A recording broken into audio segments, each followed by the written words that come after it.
1 ሚሊዮን የን ለማሸነፍ 6 ተጫዋቾች በ1000 ተማሪዎች ይታደናሉ። በዚህ ውድድር ማን የሚያሸንፍ ይመስላችኋል? እየገመታችሁ 1 ሚሊዮን የጃፓን የን ለማሸነፍ 6 ተጫዋቾች በትምህርት ቤት ውስጥ ተደብቀው ለ10 ደቂቃ ያህል በ1000 ተማሪዎች ተፈልገው መገኘት የለባቸውም። ተጫዋች 1 ኢታን ውጪ ላይ የሚገኝ አበባ መትከያ ቦታን ለመደበቂያነት መረጠ።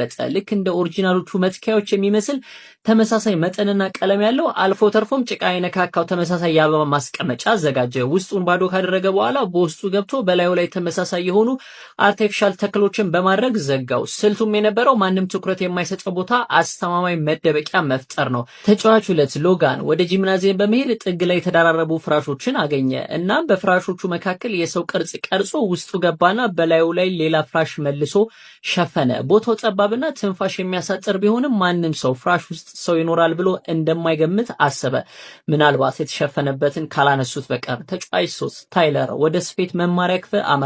ተደርድረው ከተቀመጡ ያረጁ የልብስ ስፌት ማሽኖች ረድፍ ውስጥ አንዱን ጠረጴዛ እሱ በሰራው ባዶ ጠረጴዛ ቀየረው። ተማሪዎቹ የሆነ ስህተት እንዳለ ቢሰማቸው እንኳን የስፌት ማሽኑን ክዳን ካላነሱ በቀር ታይለርን ማግኘት አይችሉም። ተጫዋች 4 ማርከስ በመዋኛ ገንዳ ውስጥ ለመደበቅ አሰበ። እናም ሰውነቱን ከገንዳው ወለል ቀለም ጋር ተመሳሳይ በሆነ ቀለም ቀባና ገንዳው ጥግ በመስመጥ ሳይንቀሳቀስ ለመቆየት ወሰነ። ለመተንፈስም የሚያስችለውን መተንፈሻ ካረገ በኋላ ትንፋሹን እየተቆጣጠረ ከሰመጠ በኋላ ከገንዳው ቀለም ጋር ፍጹም ተመሳሰለ። ታዲያ እንዲህ ባለው ሁኔታ ገንዳ ውስጥ ሰው ይደበቃል ብሎ ማን ሊያስብ ይችላል? ተጫዋች 5 ካቶ በሚገርም ሁኔታ በጂምናዚየም ውስጥ ያሉ የዮጋ ምንጣፎች በመደራረብ ወደ መደበቂያነት ቀየረቻቸው። ተማሪዎቹን ለማዘናጋት በማሰብ ደግሞ በጂምናዚየሙ መሃል ላይ ሰው የሚመስሉ አሻንጉሊቶችን በብዛት አቆመች። ተማሪዎቹ እነዚህን አሻንጉሊቶች ቼክ በማድረግ ጊዜያቸውን እንዲያጠፉ ነበር እቅዷ። ተጫዋች 6 ዲለን ራሱን ወደ አትክልትነት ለመቀየር ወሰነ። ወደ ትምህርት ቤቱ የአትክልት ስፍራ በማምራት ራሱን ግዙፍ የጥቅል ጎመን ተክል አስመሰለ። ሰውነቱን በእውነተኛ የጎመን ቅጠሎች ጠቀለለ። ከሩቅ ለሚያየው ሰው ከአትክልቶቹ ጋር በመመሳሰሉ ቆርጠው ይበሉት ይሆን ነው የሚያስብለው። ፍለጋው ተጀመረ። 10 ደቂቃው መቁጠር ሲጀምር 1000ዎቹ ተማሪዎች እንደ ማዕበል ወደ ትምህርት ቤቱ ፈሰሱ። በመጀመሪያ ገንዳ ውስጥ ማርከስ ሳይንቀሳቀስ ተደብቋል። ተማሪዎች ባጠገቡ ቢሮጡም ማንም ወደ ውሃው ውስጥ አላየም፣ እናም አላስተዋሉትም። የኢታን የአበባ ማስቀመጫ እንዲሁ በጣም ተራ ስለሆነ ማንም ትኩረት አልሰጠውም። የስፌት መማሪያ ክፍል ውስጥ አንዲት ልጅ ማሽኑን ብትነካውም ክዳኑን ሳታነሳው አለፈች። ታይለርም ለጥቂት ተረፈ። ታዲያ ግን የመጀመሪያው ተያዥ ዲለን ሆነ። ገና ጨዋታው ተጀምሮ 1 ደቂቃ እንኳን ሳይሞላው ተያዘ። አንዲት ልጅ ፍንጭ ፍለጋ ወደ አትክልት ስፍራው ስትገባ ከወትሮ የተለየ ግዙፍ ጥቅል ጎመን በማየቷ ስትጠጋ እሱ ሆኖ አረፈ። ጂምናዚየም ውስጥ ካቶ የደረደረቻቸው አሻንጉሊቶች እንደገመተችው የተማሪዎቹን ትኩረት ስበው ቆዩ። ነገር ግን አሻንጉሊቶቹ የሐሰት መሆናቸውን ሲረዱ ጥጋ ጥጉን መፈተሽ ጀመሩ። የዮጋ ምንጣፎች የተደረደሩበት አካባቢ ጥርጣሬ ፈጠረ። ተማሪዎች ከበው ሲመለከቱ ካቶ ማምለጫ አልነበራትም፣ እናም ተያዘች። ሎጋንም አልቆየም። አንዲት ልጅ ፍራሹ መዛነፉን ስትመለከት ጥርጣሬ አደረባት። እናም የላዩን ሽፋት ስታነሳው ሎጋን ተጋለጠ። ሶስተኛው ተሰናባችም ሆነ። ገንዳ ውስጥ ያለው ማርከስ ለብዙ ጊዜያት ቦታው እንኳን ሳይጠረጠር ቢቆይም በመሰልቸቱ ወይም በራስ መተማመኑ እጅግ ከፍ በማለቱ በየመሃሉ ትንፋሽ ለመውሰድ ራሱን ማውጣት ጀመረ። ነገር ግን ይህ ተግባሩ ዋጋ አስከፈለው። በመጨረሻም ተማሪዎቹ አዩት፣ ተሰናባችም ሆነ። የስፌት ክፍል ውስጥ ያለው ታይለር የተደበቀበት ጠረጴዛ መጠን መግዘፍ ጥርጣሬን ፈጠረ። ተማሪዎች ተሰብስበው ሲፈትሹ አንዱ ተማሪ የስፌት ማሽኑን ክዳን ሲያነሳው ታይለር ተጋለጠ። 5ኛ ተሰናባችም ሆነ። በዚህ ሁሉ ጊዜ የኢታን የአበባ ማስቀመጫ ውስጥ መደበቂያ በማንም አልተጠረጠረም ነበር። በመጨረሻም የውድድሩ 10 ደቂቃ መጠናቀቂያ ፊሽካ ሲነፋ ኢታን ከማስቀመጫ ውስጥ ወጣ። የ1 ሚሊዮን የን ሽልማቱንም በብቸኝነት ወሰደ። $1 ሚሊዮን ለማሸነፍ 6 ተወዳዳሪዎች በአዳኙ እይታ ለ60 ደቂቃ መግባት የለባቸውም። ማን የሚያሸንፍ ይመስላችኋል? እናንተም ኮሜንት ላይ የገመታችሁ። ባዶ በሆነና በፈራረሰ አሮጌ ድሮ ህንጻ ውስጥ $1 ሚሊዮን ለማሸነፍ 6 ተጫዋቾች ተደብቀዋል። አዳኙ ለ1 ሰዓት ያህል ፈልጎ ካላገኛቸው ሽልማቱን ይወስዳሉ። ተጫዋች 1 ማርከስ በጡብ ወይንም በሸክላ ድንጋይ ክምር ውስጥ ለመደበቅ ወሰነ። ለዚህም ሲል ልክ እንደ ጡብ የሚመስል ልዩ የመደበቂያ ልብስ አዘጋጀ። ልብሱን ለብሶ ጡቦቹ መሃል ሲተኛ ልክ እንደ እስስት ከአካባቢው ጋር ፍጹም ተመሳሰለ። አዳኙ በድንገት ላይ ወጥቶ ካረገጠው በቀር ሊያገኘው አይችልም። ተጫዋች 2 አና ባረጀው ህንጻ ውስጥ የተቦረቦረ ግድግዳ አገኘች። ታዲያ በውስጡ ለመደበቅ ወሰነች። ቀዳዳውም የእሷን ሰውነት መጠን የሚችል ነበር። በውስጡም ገብታ ከተደበቀች በኋላ በላዩ ላይ ከውጭ ሲታይ ግድግዳ ላይ የተለጠፈ ካርታ እንዲመስል አደረገችበት እና መደበቂያው ጥሩ ይመስላል። ተጫዋች 3 ጃክ በጣም ትጉ ተጫዋች ነው። የራሱን ሲሚንቶ ውሃና ጡብ ይዞ መጥቷል። ራሱን ግንብ ውስጥ አሽጎ ለመደበቅ ግድግዳ መገንባት ጀመረ። ሐሳቡ ጥሩ ቢሆንም የተጠቀማቸው ጡቦች ግን በጣም አዲስ ነበሩ እናም አሮጌውን ህንጻ አይመጥኑም።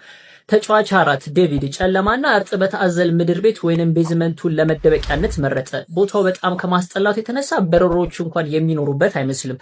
እናም እዚያ ባለ አሮጌና የዛገ በርሜል ውስጥ በመግባት ራሱን ደበቀ። ሽታውና የከተረ ውሃ አዳኙን አያስጠጉትም ብሎ አምኗል። ተጫዋች 5 ሊዛ የአዳኙን የአይን እይታ ወይንም ብላይንድ ስፖት ለመጠቀም አሰበች። በአሮጌው የእጅ ሊፍት አናት ላይ ወዳለው መደበቂያ ወጣች። አዳኙ ሆን ብሎ ካልወጣና ማሽኑን በእጁ ካላሽከረከረው ሊያያት አይችልም። ተጫዋች 6 ኢታን ልክ እንደ መካከለኛ የውሃ ቧንቧ ቱቦ የሚመስል የፕላስቲክ ቱቦ ሰርቶ ከሌሎች ከነበሩ እውነተኛ ቱቦዎች ጋር ቀላቀለው። ቱቦ ውስጥ ተጣጥፎ ገባና ክዳኑን ዘጋው። ጨዋታው ተጀመረ። የህንጻው አሁናዊ አቀማመጥ ውስብስብና ጨለማ ነው። አዳኙ ፍለጋውን ቀጠለ። መጀመሪያ በአና አጠገብ ቢያልፍም በህንጻ ውስጥ ብዙ ካርታዎች ስለነበሩ አልጠረጠረም። ቀጥሎ ማርከስን አለፈው። ልክ ማርከስ እንደገመተው ማን የማይረባ ሰው ነው የጡብ ክምር ሲበረብር የሚውለው። አዳኙ ወደ ኢታን ቱቦች ሲደርስ ግን የሆነ ሰው ያለ መሰለው። አንዱን ቱቦ ሲመታው ጠንካራ ድምጽ ሰማ። ኢታን የተደበቀበትን ቱቦ ሲያንቀሳቅሰው ደግሞ የኢታን ክብደት ቱቦ ባዶ እንዳልሆነና ልክ እንደሌሎቹ እንደሚከብድ ተረዳ። እናም ጉልበትና ጊዜውን እዚያ ከማጥፋት ወደ ሌላ ቦታ ፍለጋውን ቀጠለ። ሊዛ ግን እንደ ኢታን አልታደለችም። አዳኙ በሊፍቱ አጠገብ ሲያልፍ የሆነ ነገር እንዳለ ስድስተኛ የስሜት ዋሱ ሳይነግረው አልቀረም። ደረጃውን ወጥቶ ማሽኑን ሲያዞረው ሊዛ ተገኘች። የመጀመሪያዋ ተሰናባችም ሆነች። ከ20 ደቂቃ በኋላ አዳኙ ፍለጋውን አፋጠነ። ወደ ዴቪድ መደበቂያ ሲመጣ ሽታው ስላላስጠጋው በሩቁ አይቶት ሄደ። ነገር ግን ጃክ ወዳለበት ሲመጣ ወዲያውኑ ከአዲሱ ግንብ ጀርባ ሰው መኖሩን ጠረጠረ። ምክንያቱም በዚህ 100 ዓመታት እድሜ ባለው ህንጻ ውስጥ አዲስ ቀይ ጡብ ማየት ለአዳኙ ንቀት ነበር። ጃክ ሲሚንቶ እንኳን ሳይደርቅ ተያዘ። ግማሽ ሰዓት ሲቀረው አዳኙ ፍለጋውና ትኩረቱ አጠነከረ። ወደ አና ካርታ ተመልሶ በእጁ ሲነካው ቀዳዳውን አገኘው። አናም ተያዘች። በመቀጠል ወደ ኢታን ቱቦች ተመለሰ። በዚህ ጊዜ ኢታን ሚዛን ውስጥ ድምጽ በማሰማቱ አራተኛው ተሰናባች ሆነ። ጊዜው የተገባደደ ጥቂት ደቂቃዎች ብቻ ቀሩ። አዳኙ ወደ ጡቡ ክምር ተመለሰ። የእጅ ባትሪውን በማርከስ ላይ ቢያበራም አዳኙ ቆሻሻ ነው ብሎ ትቶት ሄደ።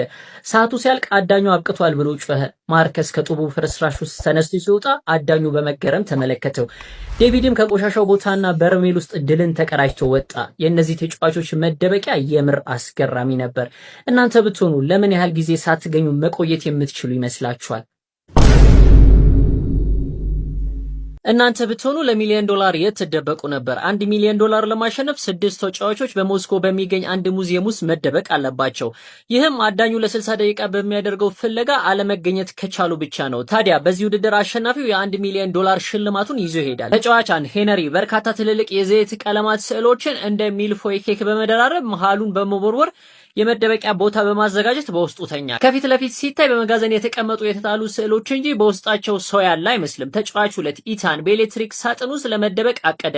ልክ እንደ እውነተኛ የኤሌክትሪክ ሳጥን የሚመስልና የእሱን ግዝፈት የሚመጥን ሳጥን አዘጋጀና በውስጡ ተደበቀ። ሳጥኑ በጣም ጠባብ ከመሆኑ የተነሳ መዞር እንኳን አይችልም ነበር። ነገር ግን የሳጥኑ በር ሲዘጋ የኤሌክትሪክ መቆጣጠሪያ እንጂ ሰው እንደተደበቀበት የሚያሳይ እንከን አይታይበትም። ተጫዋች 3 ዴቪድ አንድ ጓደኛው የሙዚየም የፊት ጠረጴዛ ወይንም አቴንዳንት ሰራተኛ ሆና እንድትቀመጥ ጠየቃት። እናም እሱ በሰራተኛው ወንበር ስር በመተኛት ብርድ ልብስና የሴትዮዋን ቀሚስ እንደመሸፈኛ ተጠቀመ።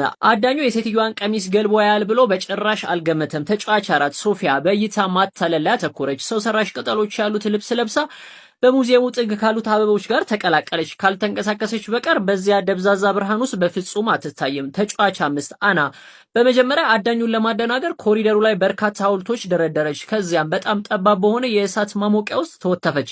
ታዲያ ከውጪ ሲታይ ቦታው ሰው ይይዛል ብሎ ለመገመት የማይታሰብ ነው። ተጫዋች 6 ማርከስ ለመደበቂያ የሆነው ዘንድ በማንበቢያ ክፍል ውስጥ ያለውን ጠንካራ የእንጨት ጠረጴዛ መረጠ። የጠረጴዛውን ውስጠኛ ክፍል ቦርቡሮ ለአንድ ሰው ብቻ የሚሆን ቦታ በማዘጋጀት በውስጡ ተኛ። ከውስጥ ሆኖ ለመተንፈስ ቢከብድም ያበደ መደበቂያ ነበር። ፍለጋው ተጀመረ። አዳኙ መጀመሪያ ያገኘው የፊት ጠረጴዛዋ ላይ የተቀመጠችውን ሰራተኛ ነበር። እኩለ ሌሊት ላይ ሰራተኛ መኖሯ አጠራጣሪ ቢሆንም ሴትዮዋ ግን ረጋ ብላ ምን እየፈለገ እንደሆነ ጠየቀችው። አዳኙ ግራ ቢጋባ መጀመሪያ የውስጥ ክፍሎችን ለመፈተሽ ወሰነ። አዳኙ ምንም አይነት ፍንጭ ሳያገኝ ጥቂት ደቂቃዎች እንደቆየ ማርከስ ወደ ተደበቀበት ክፍል ገባ። ነገር ግን ጠረጴዛውን ትኩረት አልሰጠውም። ትልልቅ ቁም ሳጥኖችና ፒያኖውን ብቻ ፈትሾ ወጣ። ማርከስ ለጥቂት አመለጠ። በመቀጠል አዳኙ አና ያስቀመጠቻቸውን ሐውልቶች አየ። እነዚህ ማዘናጊያ መሆናቸውን ስለተረዳ አልፏቸው ሄደ። ሆኖም አና ወደ ተደበቀችበት የእሳት ማሞቂያ ሲጠጋ በቦታው ላይ ያለ አቧራ መነካካቱ ልብ አለ። በጥንቃቄ ሲመለከት አናን አገኛት። አና የመጀመሪያው ተሰናባች ሆነች። ከጥቂት ቆይታ በኋላ ኢታን ወዳለበት የኤሌክትሪክ ሳጥን አመራ። በደመ ነፍሱ አንድ ችግር እንዳለ ተሰማው። በሩን ሲከፍተው ኢታን እየሳቀ ተገኘ። ሶስተኛው ተወዳዳሪ ሄነሪም በስዕሎቹ በኩል በነበረው መግቢያ ተያዘ። አዳኙ ፍለጋውን ቀጥሎ ወደ ሶፊያ መደበቂያ ሲጠጋ ሶፊያ መያዟን በመረዳቷ በድንገት ብድግ ስትል አዳኙን አስደነገጠችው። ሶፊያ አራተኛ ተሰናባች ሆነች። አሁን የቀሩት 20 ደቂቃዎች ብቻ ናቸው። አዳኙ እንደገና ወደ ተቀባዩ ሴት ጠረጴዛ ተመለሰ። ሴትዮዋ ሁኔታ አሁንም አላሳመነውም። ሊፈትሽ ሲሞክር ሴቲቱ ተቆጥታ እንዳይቀርባት አስጠነቀቀችው። አዳኙ ለጊዜው ቢተዋትም የሆነ ነገር እንዳለ ግን እርግጠኛ ነበር። ለሁለተኛ ጊዜ ሙዚየሙን በሙሉ አገላብጦ ቢፈልግም ማርከስ ያለበትን ጠረጴዛ ግን አሁንም አላስተዋለውም። የመጨረሻዎቹ 3 ደቂቃዎች ሲቀሩ አዳኙ በድጋሚ ወደፊት ጠረጴዛዋ ሴትዮ መጣ። በዚህ ጊዜ የሴትዮዋን ተቃውሞ ወደ ጎን ትቶ ቦታውን ፈተሸ። ሴትዮዋ ስትነሳ ዴቪድ ተጋለጠ። ዴቪድ ጨዋታው ሊያልቅ ሲል በመጨረሻዎቹ ሰከንዶች ተያዘ። ሰዓቱ ሲያልቅ ማርከስ በላብ ተጠምቆ ከጠረጴዛ ውስጥ ሲወጣ አዳኙ በአግራሞት ደነዘዘ። ደጋግሞ በገባበት ክፍል ውስጥ እንዲህ አይነት መደበቂያ ይኖራል ብሎ አልገመተም ነበር። በመጨረሻ ማርከስ ብቻውን አሸንፎ የ1 ሚሊዮን ዶላሩ ባለቤት ሆነ። ጥያቄው ይህ ነው፣ እናንተ ብትሆኑ ማርከስ ጠረጴዛ ውስጥ መደበቁን ትጠረጥሩና ትፈትሹት ነበር? ታዲያ ውድድሩ በዚህ ተጠናቀቀ። እናንተም ተመሳሳይ ቪዲዮ እንዲደርሳችሁ ፎሎ እና ሪፖስት እያረጋችሁ 50,000 ፎሎወር እንግባ።